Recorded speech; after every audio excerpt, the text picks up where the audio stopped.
Welcome everyone to this week's Founder Chat. We are here today with Sahar Sam, who is the founder and CSO of Solaire. Really excited to have you here. We've been doing these Founder Chats for just over a year now, and I've had this incredible opportunity to get to know founders such as yourself in the community. I know we met you back in December, and your company came and pitched at one of our masterminds, and then we got to have you back and live at our Amplify Clean, Green, and Sustainable event back in April, where you got top pitch, I believe. I couldn't come to that one, which is really unfortunate. I didn't get to see your live pitch, but I heard it was fantastic.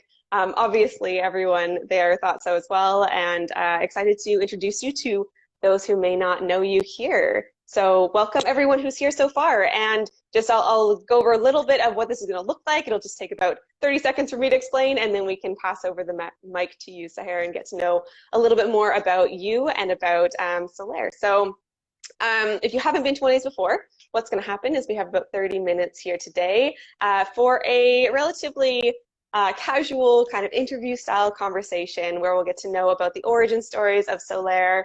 We'll get to know a bit more about Sahar Sam and about the team, about your vision, your entrepreneurial tips and tricks and all the things. But you in the audience, whether you're here with us live right now, or if you're joining us on IGTV or YouTube later, please feel free to say hello. I see some of you are emojiing at us, which is great. Say hi, ask questions as well. If you have a question or comment that you want to share, then we will share that with the community and with Sahar, and we'll get some answers for you. So I think it's going to be really interesting. I know that Solaire is in the innovation space for solar cell technology, and I have a little blurb about it, but I know I'll mispronounce again some of the words in there. So I'm actually going to just have you explain Solaire yourself, if that's okay, because Sure. I want to make sure that everyone gets a clear picture of what's going on here. But I think it's really cool what you're doing, and I'm sure everyone else here will as well. So with no further ado, I am going to pass the mic over to you to introduce yourself to our community here, say hello, and then we'll get into the origin story of Solaire. Sure. First of all, thank you so much, Melanie, for having me here. It's a pleasure to be here and talking to you and also seeing the audience. So hello, everybody. My name is Sahar, and I am the CSO and co-founder of Solaire, as Melanie explained.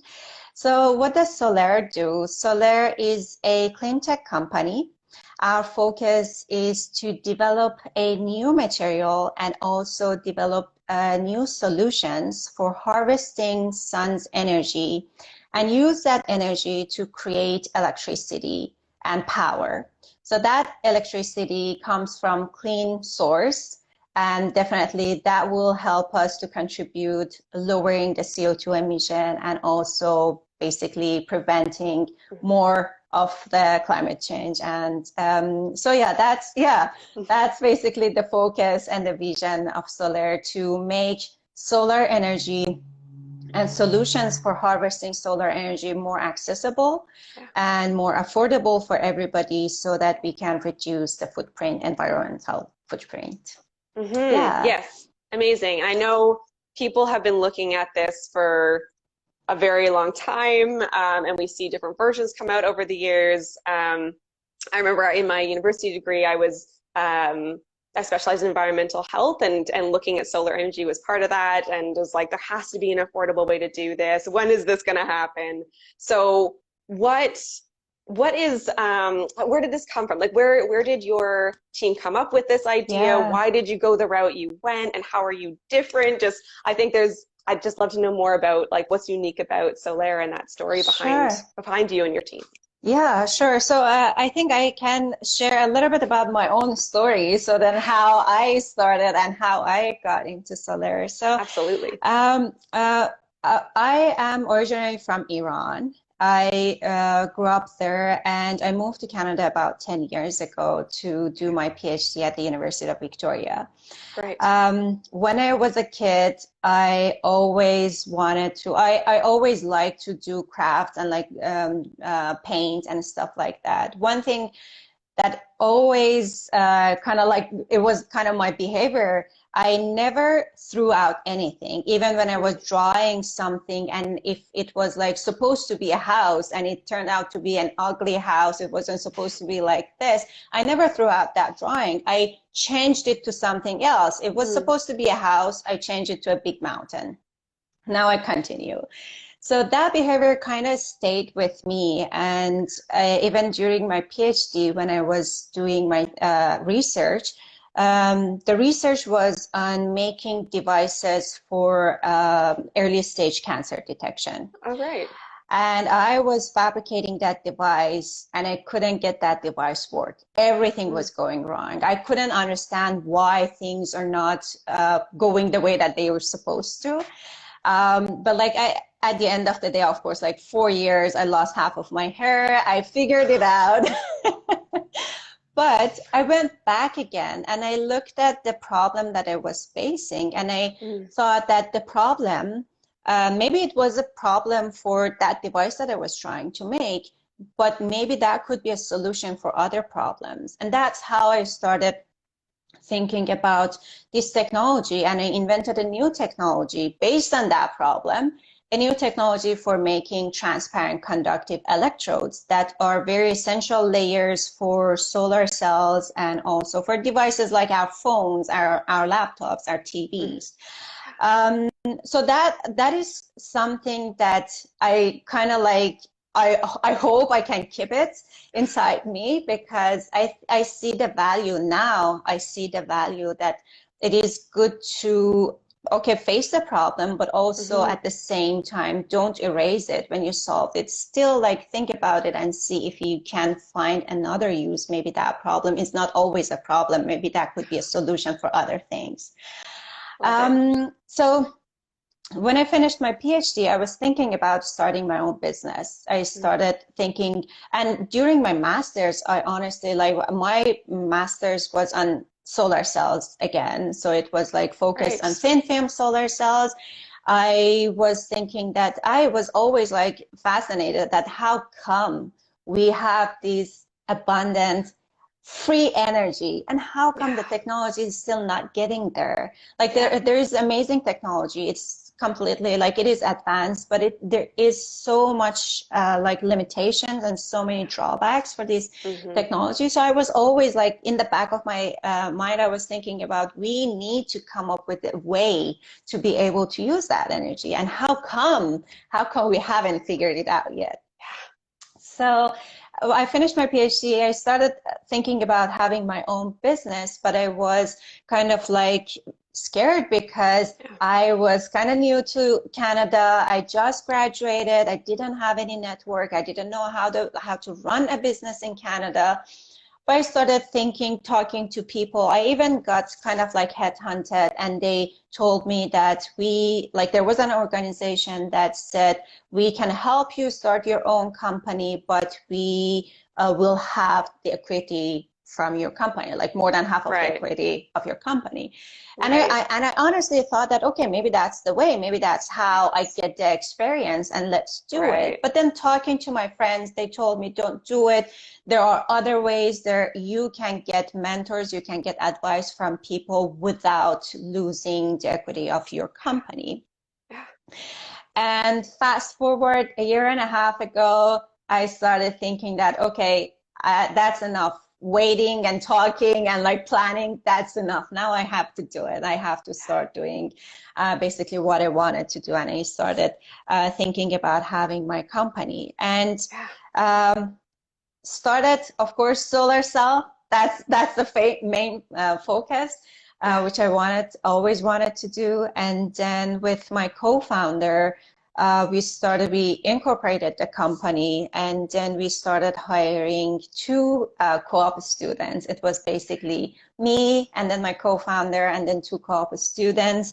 And then now it's after a year and maybe 4 months, we are a team of 23 scientists, business developers, engineers. And it's it is growing so fast, and I myself sometimes look back and I can't believe that it was just like a year ago that we only had 2 employees, and now we have like all these people, like for full-time employees working with us. Yeah, So yeah. congratulations. That's amazing. What are you saying? Amazing. Yes, 100%. And I think that's so interesting hearing the story of transitioning from being in that tech and deep tech space and moving into entrepreneurship. Did you have a background in business and entrepreneurship, or No, just kind of took that leap? No, I honestly didn't, and that's amazing because that was a big that was one of the biggest scary part for me. I don't know how to do a business, and me just going through university, one degree another. I thought that okay, now I have to go and get a degree in like MBA. I can't do it without MBA. But the reality is that one of the things that I have learned is that I don't need to do everything on my own. I can learn. I can basically take one step at a time. It doesn't need to be like I cannot never ever be the perfect person for anything, but I can grow. I can learn, and the whole team. I have a whole team backing me up. So that's the beauty of like having a basically a startup with like a team with a strong team that we put together, which I know that I have their support. I have basically they have my back whenever I need them. That's incredible. Yeah, and I also get that comment a lot, honestly, even from investors that they come to me and say, you know what, the technology is cool. You have a very strong background, but you're too technical. Who runs the business? You can't do the business. And honestly, it is hard to hear. But then I tell myself that, okay, yeah, well, that's their point of view. Maybe there is some truth to it. Yes, I haven't done any business before, but I can learn. I am a fast learner, and everything that comes at me, like I always like have been able to manage it, and I have always been able to basically take a step at a time and learn and grow wherever I have been. So yeah, that's incredible role model. Like it's amazing. I've been my other hat is on the leadership team at Women in Tech World, and I see, and hear a lot of stories of, particularly recently, like women who are inventors, and that kind of like not tension, like struggle between like being in the lab and being the entrepreneur, and when and how do you make that leap, and how do you find that support? How do you not get trapped into those, we'll take 50% of your equity. Thank you very much. Like, you have great technology. I'll just take that. That's great. Like, that happens a lot, particularly for women who are inventors, end up getting kind of their tech taken away from them in different ways. So I'm so happy that you didn't take that deal and that you had that incredible support network. And what an amazing role model you are now. And have been obviously for a very long time, but that's amazing. So I want to just applaud that amazing story. And let's hear more about Solaire as well. So I know that you've been talking about it's been an incredible journey for the last year and 4 months-ish, building a team of 20. I'm sure you could teach us so much about building teams. Just that alone is incredible in a year to be able to do that. But I know you have lots of other wins that you've had, and you have your pre-seed round coming up this fall, and you have investors already reaching out to you that are excited about it. You're going to be pitching at VanTech this week, I believe. Actually, after this one, like about after in this, 2 hours. okay. Yeah. Amazing. Yeah, so you've had so much going on. Obviously, you've learned so much as an entrepreneur. I'd love to know more about obviously what you've learned, but to start with a little bit more about Solaire and about what your vision is for the company. What does Solaire look like, a year and then 5-10 years from now? Yeah, so our vision is to be able to, like I mentioned, make the solar energy affordable, accessible, something that you can use it no matter what, if you have the perfect roof for it or if you have enough space in your backyard. So that's our vision, to be able to apply solar technology to anything. It could be, for example, your windows, it could be your car, it could be anything basically that faces the sun. And from there, you can generate electricity and use it for anything that you want. Store it in a battery or basically charge your gadget, anything. So Yeah. that's the vision that we have, and we are moving towards it. We have been very blessed. I would say that we have met so many incredible people, so many talented people we have in our team. And we have met with different research teams that are now part of our, basically part of our research. So one thing that I learned being in academia is that there's so many fantastic technology and research going on inside the labs that can never ever get out of the lab because there's not enough support, or the researchers don't know how to do it. Exactly. And as part of my own basically journey was to create a bridge between industry and academia. And therefore, I constantly look for researchers. I constantly look for groups that can see there is a relevant work going on in their team. We get connected with them. If they're interested, we support the students, we support the researchers, and this way we will benefit both. They will benefit from getting the salary, getting familiarized with how to use basically, or how to get that technology out of lab and bring it to the market. And we also benefit from working with all these talents and working with all these amazing people. So we are right now, we're working Canada-wise, like we have several research teams working in Canada, but we also have reached out globally. So we have partners that are basically working with us in different parts of the world. This is a very big project. When we talk about solar energy, it is, for example, look at the solar panels, it has so many different layers inside that panel. And each of these layers need to be engineered, needs to be compatible with different layers. And that adds complexity to the project that we have. So it's not just one material, one layer coated and done. It is like so many different layers. And because of that, we basically need so many different backgrounds in technology, in chemistry, in physics. And that's just the technology. And then how to go to the market. That's another part that we are right now working on with our business developers and our product developer.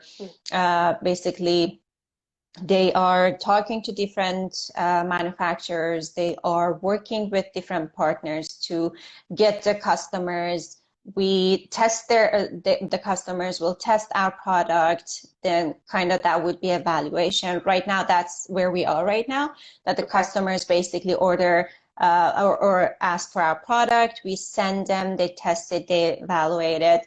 And if it is something that they see value, they will ask more, and we create that partnership with them. So that's where we are right now in terms of taking the small size or very focused technology from lab to the hands of industrial, basically manufacturer or industry partners. Yeah. Amazing. I'm curious, do you have any tips for entrepreneurs like yourself who are interested in making that bridge between the lab and getting that technology to market? Yeah, so if, for example, someone in the lab, of course, it is so hard to see what is going on, for example, in the industry and what is needed. So I would say always ask that question. I come up with a technology and I think that my technology is the best, but is it really? Ask that questions, go out and talk to people and see what is really is needed. Sometimes it happens that, for example, we figure out a technology which is awesome, which is great, but the timing is not right.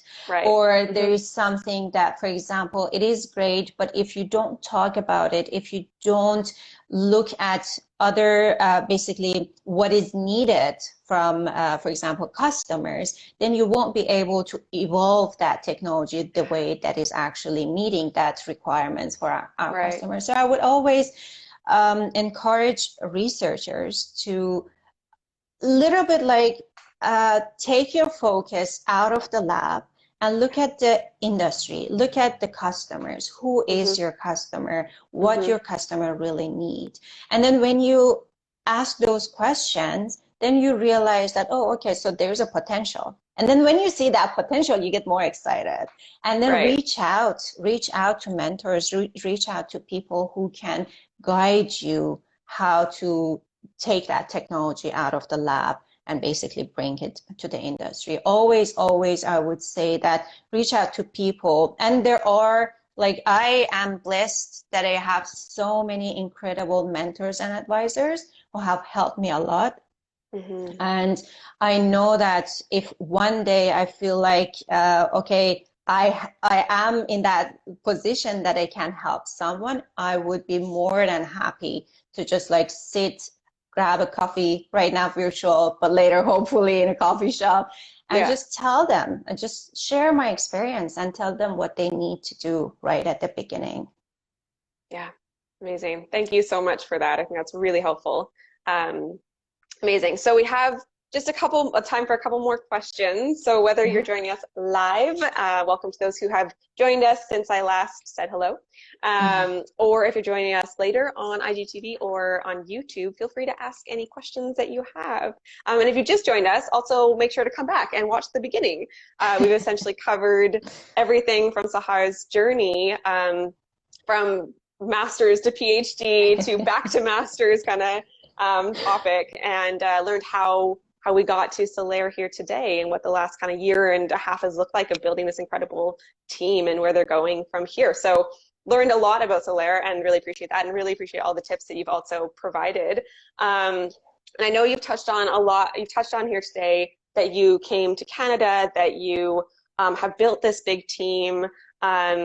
And I know that's something that's also important to you that I want to bring up was diversity, equity, and inclusion. And I know that was something you want to touch on today. So I would like to hand over the mic here for you as well to talk about like what had you wanted to use this space to discuss here. Yeah. So thank you so much. This is actually a very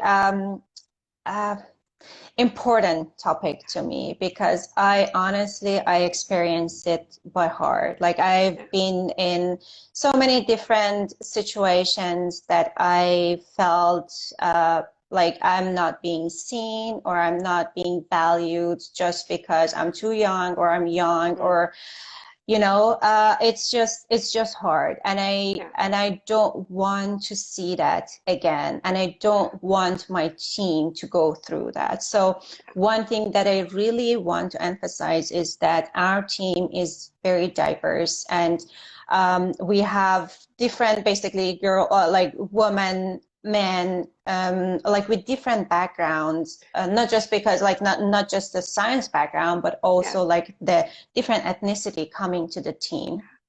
And I know as a leader that if two people with similar, let's say, university background, I'm hiring two people, it doesn't mean that they have the same level of power.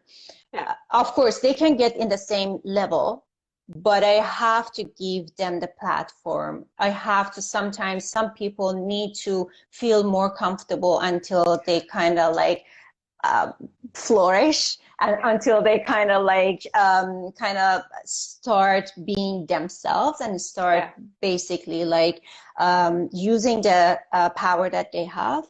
And some people some people already have the confidence in themselves, and they can go and they can start without having any issue.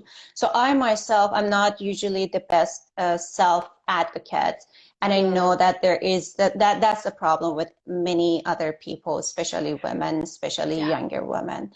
So I feel like I want to give this platform to that they feel free, they feel confident, and they realize that they have the power. They have, they can make decisions. They can basically be the one that they want to be. They don't always have to feel compared to other people. I value everything. If I know that this is your basically this is I always like throw things at them because I know that they have the power. I know that they can basically deliver to me more than what they think they can, Right. and that way they can actually see their own power. So that is a very sensitive topic to me because I've been through it a lot and I don't want anyone to experience it. But unfortunately, like I have limited power. I can only like make this work for my own team, but hopefully they learn it and do the same thing for their own team, for their own friends, family. So this way we kind of like that we propagate that energy. And so yeah, that is very important for every leader, I would say, that do not think that they cannot do, your team cannot do anything. You can always test them. Some people are shy, some people are nervous, some people are the opposite. Doesn't mean that doesn't mean that they cannot grow. Just give them, you as a leader, I wanted to say that leaders have this responsibility to provide them that information, that opportunity, and also the information that if you need anything, come to me and talk to me. Don't be shy. That's okay. It is a safe space. And make the space safe for everybody in the team so that no one would basically say anything wrong. Or sometimes happens that, for example, people, it is really a culture difference as well. So people coming from different culture, they may not understand it. But if you make it clear right at the beginning that this is something that is acceptable in our team, these are not acceptable. And we have that. We have it very clear in our meetings right at the beginning. Even when we onboard people, new people in our team, we always make it clear for them that this is a safe space. You need to be respectful for everybody. And it doesn't matter if you don't know anything. Just come and ask. Just tell us that you don't know, and we provide you with the tools and you learn. This is why you are here. So yeah, so that's I think it is very important, especially for us as leaders, especially for us as women leader. I would say that it is very important for us to be the role model and to be able to kind of like show people that you are not limited. You are not limited because of your gender, because of your background, because of your ethnicity. Use it as a power. You can do anything that you want.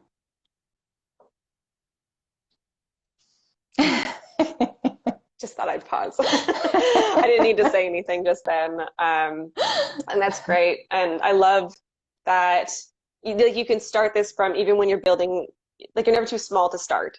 And to start trying to learn and start trying to do better and have these conversations with your team as well. And it sounds like you've been thinking about this as you've grown that team of 20 and have included in your onboarding and in your meetings. I think that's amazing. And I appreciate that you also talk about the age element, because that's an interesting, ageism is interesting because it's both young and older people that receive ageism, and particularly, well, in many different industries, and tech industry for sure. And I've definitely experienced that for most of my career. So it's an interesting and difficult one to navigate as a woman who's a leader. In particular, if you look younger, there's certain kind of I don't know, prejudices against you, and people treat you differently, and like you find yourself having to, like, I don't know, explain, oh, I've finished my PhD, I've been in this industry for this many years, and trying to like validate that you're allowed to be here, kind of thing. So difficult. And that's just one piece that I don't think we even talk about that often, that ageism element. So I appreciate that you brought that up as well. Thank you so much for all of your words and what you're doing with your team. And I think you are being that role model, and we're going to share this. Please, those who are watching here today, or if you're watching it later, please also take those lessons and reach out and ask questions and share this and have those conversations. We're all still just learning too. So amazing. So I know we're coming to the end, but I wanted to ask, I mean, you've built this company. You said you have these exciting things coming up, including your pitch in just a couple of hours, and you're doing something incredible for the world and for future generations. What can we do to support you?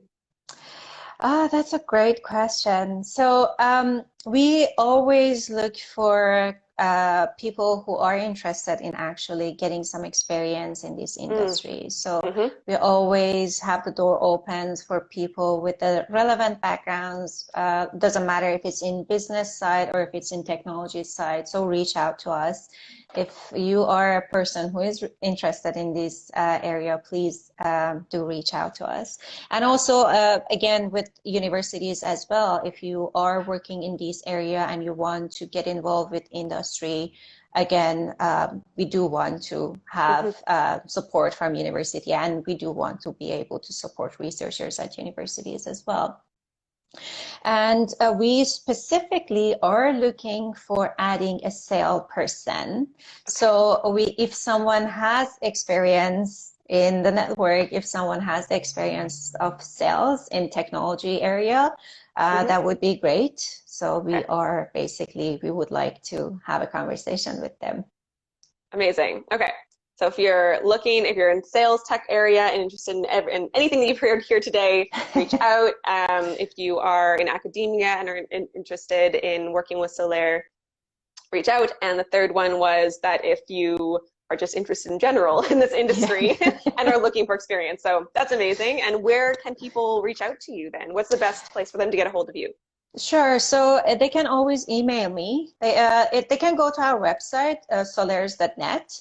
And also they can email me at sahar@solaires.net, so they can reach me out there.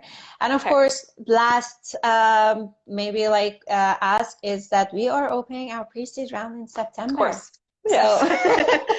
So there's that. So reach out. And Solaire is SOLAIRES. For those who are curious. And you are also on Instagram and Facebook at Solaire Inc., I believe. Yes. Yes. Okay, perfect. And on YouTube as well, I see. That's great. Yeah. At Solaire. So go check that out. I have a side question that I want to ask if you have a second, which is about the name. Where did this come from? Solaire? Yeah. Okay, so we actually started having Solar Ventures as the name of our company. Okay. But there was another company with very similar name that we thought that it will be confusing for people in future if we introduce ourselves as Solar Ventures. So we wanted to register Solar Enterprise Inc. And the English one was taken, so we had to take the French one. So that's how Solar Enterprise is. I was wondering why French. is it the French? Yes, it's like, why is it the French version of Solaire? Okay, amazing. You do what you got to do, right? You do what you got to do. Exactly. That's fantastic. Amazing. All right. Is there anything that we didn't touch on here today that you wanted to mention? No, I think that was just an amazing conversation. Thank you so much, Melanie. I loved it. I enjoyed it. Honestly, so did I. Public speaking is my biggest fear. And these days, that's all I'm doing. Like pitching to people, doing interview. But this one so far was my top favorite one. Honestly, I also come from a background of terrifying, crippling fear of public speaking. So I think over the years, I've really been working on that, and I can empathize very much. So I'm just like, how do I make this as comfortable and just a conversation as possible? So I'm so happy that you feel comfortable, because I know what that's like, and you are going to have to do a lot of public speaking. So hopefully you have more positive experiences down the road. And the other thing I want to ask, I have one last question that I always ask, which is, what is one thing that brings you joy right now? Oh man, there's so many things. But one thing, honestly, seeing my employees enjoying their work day to day and seeing the team growing, seeing them engaging with the project that we have is the best thing that can ever happen to me. that what keeps me alive every day. Like open my computer, talk to them, and they're smiling. Yay! I love that. Oh, and they know that the technology is going to like do something real, right? That's such a, like you're talking about, like seeing that the market actually wants your technology and that it's going to make an impact in the world is like, I can't imagine what would drive you forward more, you know, it's amazing. So I love that. Thank you so much for being here, Sahar. Really, really enjoyed it. I'm so excited to continue to follow your journey, and I just love these conversations. I just get to know you better and get to know your company better. And congratulations to your team for everything you've done, and best of luck. Keep us in the loop with everything. And and thank you to the audience for being here today as well. We wouldn't have these here if it wasn't for you, and really appreciate you being here. Please do like and share and all the things once it's up again on IGTV and YouTube, because of course, small business we want to support. So let's make some noise about the conversation. So thank you again. And I'll be back here same time next week with another founder chat. That's Bye, everyone. Perfect. Thank you so much, Melanie. Thanks for the opportunity, and thanks everybody in the audience. Okay, have a great day. You too. Bye. Bye. Bye-bye.